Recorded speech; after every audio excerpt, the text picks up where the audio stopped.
Viva Voz, com Vera Magalhães.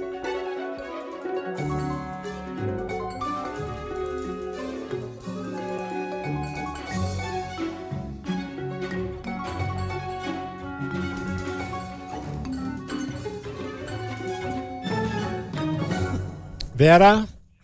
Oi, Sardenberg, boa tarde para você, para Cássia, para todo mundo que nos ouve e nos assiste. Boa tarde, Vera.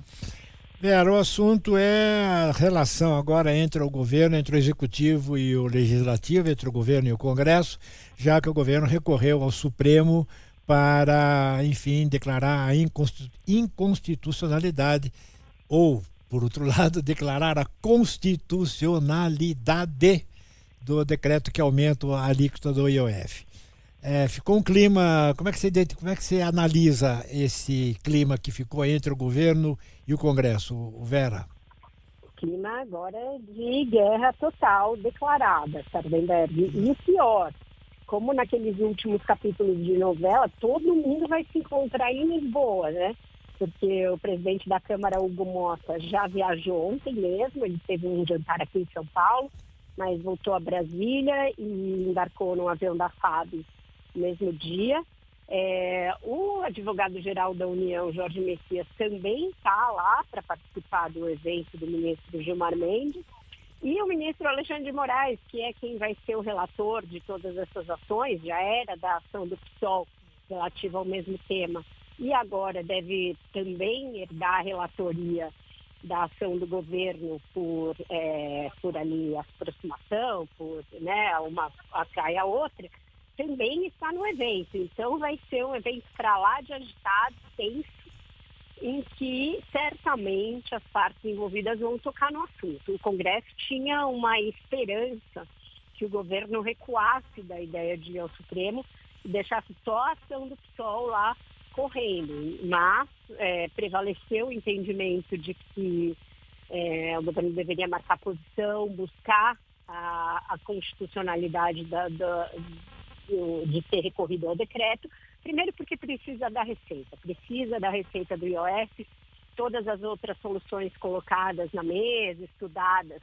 para conseguir fazer a receita que o IOF vai trazer, não eram suficientes, também não tinha certeza de que elas passariam no Congresso, então a necessidade da receita é a primeira coisa a ter ditado a decisão de recorrer mesmo à Justiça, e a segunda é o precedente. Eles acham que não podem abrir um precedente de abrir mão de uma prerrogativa que o governo tem, que é de editar decretos sobre esse tributo, sob pena de no futuro ficar muito manietado, ficar abrindo mão das suas demais prerrogativas do que o Executivo já vem abrindo. Então, decidiram mesmo ir à Justiça e agora o clima no Congresso é de realmente guerra. O presidente Hugo Mota, nas últimas reuniões com líderes, cobrou deles que também se manifestem, que não fique tudo para ele, fazer o contraponto ao governo. Então, portanto, os líderes partidários também falem. E a gente já vê reações de várias lideranças de partidos do Centrão, que têm assentos na base, contrários a essa ideia. Então, o presidente do Republicano foi um que já falou, e isso deve também se espraiar para partidos como o PP e União Brasil e outros. E a resposta pode vir na derrubada da medida provisória, aquela medida provisória que aumentou o IR para uma série de operações de títulos e de debêntures. Ela está pela bola 7, pelo que eu apurei agora.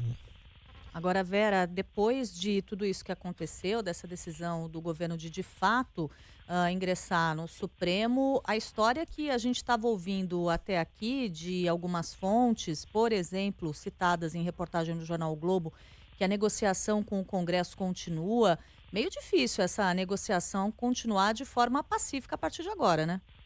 Pois é, acho que essas fontes já estavam contando com um excesso de otimismo. O fato, se você imaginar que até agora o presidente da Câmara e o ministro da Fazenda não voltaram a se falar, e que hoje o Haddad está falando que está esperando uma explicação do presidente Hugo Mota, você vê que ainda continua muito interditado o caminho para esse diálogo. O presidente da Câmara, de acordo com aliados, tem o entendimento que é o entendimento correto. Ele é presidente de um poder. O Haddad é ministro, é subordinado ao líder de outro poder. Então, a relação de hierarquia não é o ministro ficar esperando o presidente da Câmara dar alguma explicação a ele. Então, tem aí uma grande dificuldade de relacionamento hoje do Haddad com o Congresso. A avaliação das lideranças é que quando ele vai para reuniões, ele, na maioria das vezes, adota um tom irônico, superior, que nunca se sabe se ele está falando sério ou se ele despreza o interlocutor. Então, está nesse nível de mau humor e de desconfiança a relação ali. Então, não acho que vai ser algo simples, ainda mais agora, retomar essas pontes e fazer com que a relação volte a se estreitar. Ok, Vera. Obrigado, Vera. E até amanhã aqui no CBN Brasil e até logo mais no Ponto Final, Vera. É isso, Viva Voz hoje um pouquinho mais tarde, por causa da Copa de Clubes, às 18h15. Tá falado. Obrigado, Vera. Até.